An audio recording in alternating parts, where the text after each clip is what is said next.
Assalamualaikum warahmatullahi wabarakatuh. Waalaikumsalam warahmatullahi wabarakatuh. Good morning, everyone. Today, I would like to share with you about my family members. I hope you enjoy my presentation. So, first of all, I want to introduce myself. I am Muhammad Rabi Fadil Akbar, and I'm 20 years old. I'm a student. I'm a college student at University Riau, and I've got dark hair and black eyes. Next is my parents. First, this is my mother. Her name is Nisam. She is 50 years old and she is a housewife. She is slim and has got black eyes. Next, this is my father.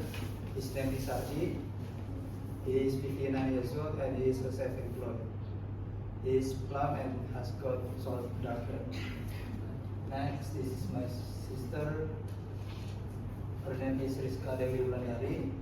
She is 29 years old and she is a housewife. She is slim and has got black eyes. So that's it.